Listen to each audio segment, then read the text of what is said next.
Hey Mark, I've been doing a lot more video in my real estate practice because it helps people to be able to review and take their time section by section to be able to understand some of the concepts around real estate. It also gives you a highlight of what having a degree in real estate actually is and how it's a little different. I don't do the fancy handy dandy computer thingy printout. I do it by hand to give you a good full explanation of exactly what's going on. It doesn't cut any corners this way. So as we know, we bought your property, or you bought your property back in 2007. It's probably the fifth most popular neighborhood in the city of Windsor. The houses there are affordable, which as interest rates are going up, makes it so that there's more and more people looking in your neighborhood. However, it is an interior unit, and as you'll find, it's the interior unit problem that becomes the challenge from a valuation perspective. Roads in your area: Sagebrush, Shoden, Tumblewood, Whiskey, and Stagecoach. Caution. Investors, specifically Indian Canadian investors from Brampton, there was a massive flood of money from Brampton into Windsor. There was a massive ad campaign that was started back in November up in Brampton. And all of that money came here in droves. Caution, the reason there's caution, I sold a house in March on Gladstone for $517,000 to an Indian consumer, or an Indian Canadian from Brampton, who was coming down with investment money. They were buying 3 properties in Windsor, and that house on Gladstone sold for $517,000. It should have never, ever, ever, ever, ever sold for $517,000. The other offers were $460,000 and $465,000, which was closer to its valuation, its market value. But we sold it for $517,000 because that person from Brampton was silly enough to give us $50,000 more than what the house was actually, $60,000 more than what the house was actually physically worth.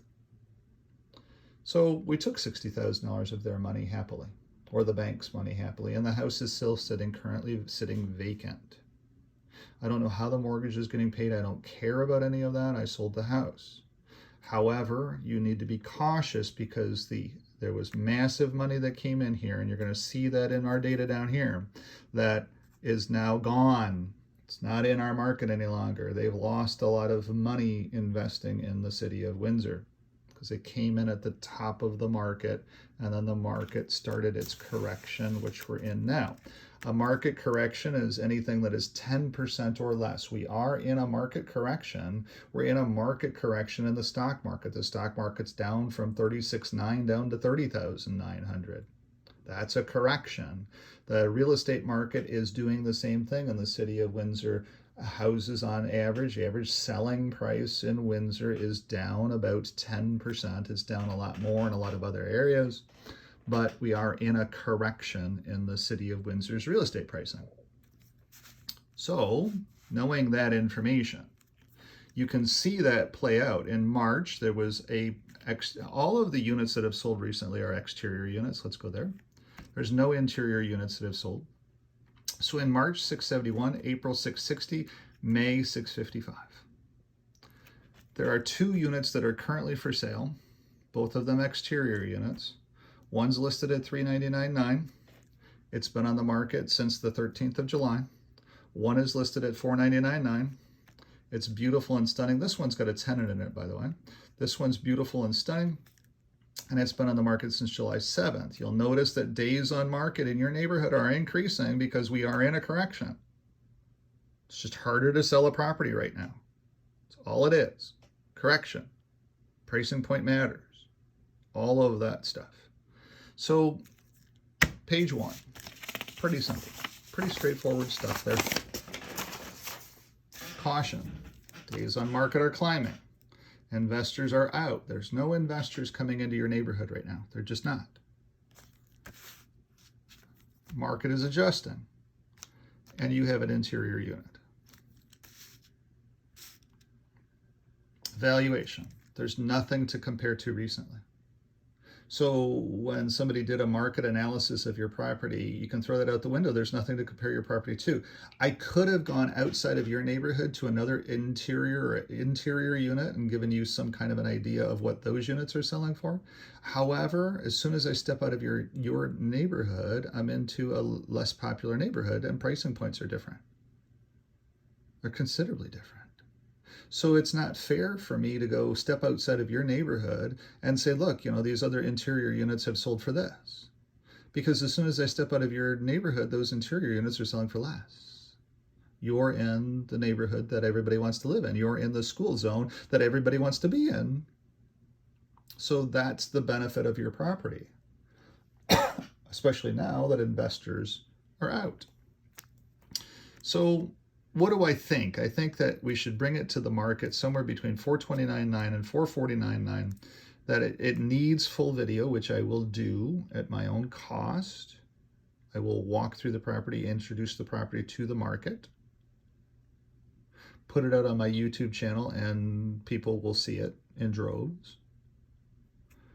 Full professional photography, which I will pay for. I use Anthony Sheardon Photography. He will also do the video with me. That social media splash will generate the opportunities that you decide on. Keep the house on the market for 7 days. Look at offers. If we get a bully offer that's good enough for you, then we'll sell it before 7 days.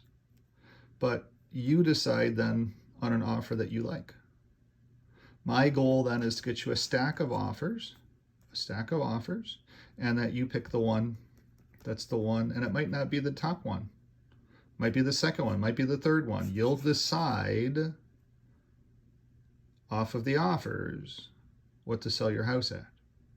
Now, if we get offers that you don't like, you don't have to sell your house either. You can just say, no, Brian, keep it on the market for a little bit longer. Okay, fine. And I'll coach you on all of that as we go through that. So here's the problem that I have as a professional realtor on the valuation of your property. If you asked me what I thought the expectation was, it's mathematically unknown. There is nothing in your neighborhood to compare your house to. Everything else is an exterior unit. You're an interior unit, doesn't compare. Does an interior unit sell for $50,000 less than an exterior unit? Okay, great. But what is the current market for an exterior unit? There's not been any that have sold since May. We have to look at the other 2 units and see what they end up selling for. I'm going to keep a hawk's eye on those, and I'll report that back to you. However, when I do mathematical modeling, I just did mathematical modeling for a gentleman on Riverside Drive. And he was so upset with his mathematical model. The mathematical model pointed to a valuation of the house at $780,000.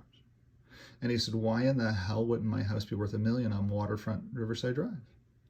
And I said to him, yes, but your house has been a rental property for the last 15 years. The carpeting is stained. It looks like people died in the house.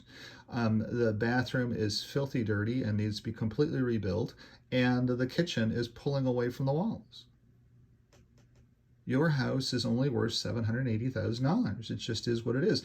And that's giving it some good positive vibe. If you did renovations, I pointed out, if you did $60,000 worth of renovations to it, then yeah, he could get about $860,000 for it. And I said, but really at the end of the day, the difference between $780 and $860 is only $80,000. Why would you do $60,000 worth of renovation and go through that hell when you're only going to get $20,000 more? It just makes sense to sell the house. Take the $780,000, the house is paid off, take the $780,000, put that into a life annuity paying you $40,000 a year, and you will never, ever, ever run out of money. Which was more money than what the rental property was even actually making for him. And he still doesn't understand it. He's just balking at the concept my house should be worth $1 million. And it's not. It's Riverside Drive, but it's not a pleasant house. People that live on Riverside Drive want a pleasant house on Riverside Drive for that kind of money. Anyway, so mathematically, the valuation of your house is unknown. That's why I say marketing becomes exceptionally important. Social media becomes exceptionally important. All of that becomes exceptionally important, and that's what I do as a professional realtor. to get you a stack of offers, and then you choose an offer that you like. And that's what the house sells for. There's no justification, no mathematical model right now currently known that I can tell you what your house is actually physically worth.